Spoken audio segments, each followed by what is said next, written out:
It's weird to talk about, but it feels almost as if the Castlevania FAUXNIME, the Western developed animation based on the Castlevania IP, has severely declined in popularity over the years, to the point where it feels like all the discussion for the new series is overwhelmingly negative. The only people I'm seeing defend this are the sort of people who would defend like random race swaps and wokeness. Like in general, it feels like nobody's really enthusiastic about this product at all. And I do think this is the trend when it comes to this phone anime, as in fake anime, right? Western developed, anime imitating like chameleon nonsense, right? Right. Like it feels like these kind of Netflix shows, right?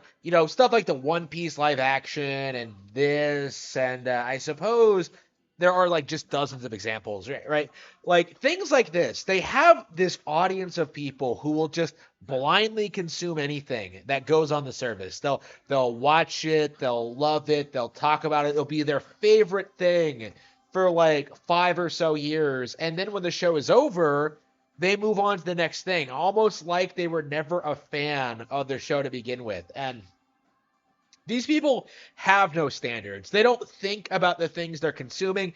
Like it's just a constant, never-ending, just guzzling down content with no real regard for quality or what you enjoy in a program. Like Castlevania, the original Netflix phoneme, was a show littered with a lot of problems. Problems you would have noticed if you were paying attention to the show and if you were a fan of the games, right? Like if you put any amount of thought into the things they were saying and the things they were doing and the way that it depicted real history, real mythology, real like in-game elements, like you would have known that Castlevania was not a good production, right? There are so many other shows that handle this kind of subject matter better, right? There are so many other shows that were better adaptations of video games. There are so many other examples of things that are better than this, that like the weird fanatical kind of like cult following this show had for a good long while was,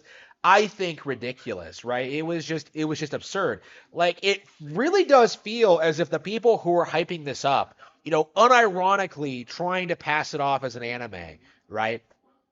All right, the people who are seriously trying to like call this the anime of the year, one of the best video game adaptations ever made. Like they're the sort of people who don't watch anime. They're the sort of people who don't watch video game adaptations. They are the sort of people who just like will consume anything, right?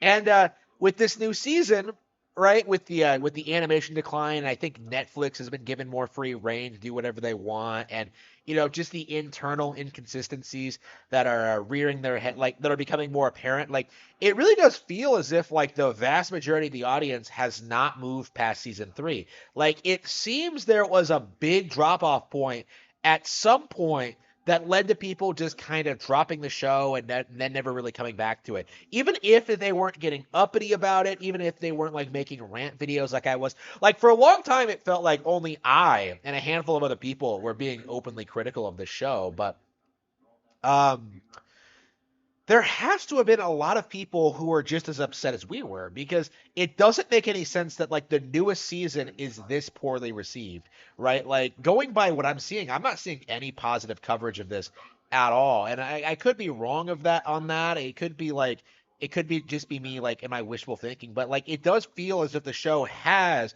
suffered a severe drop off. And I'm really curious to find out why that is.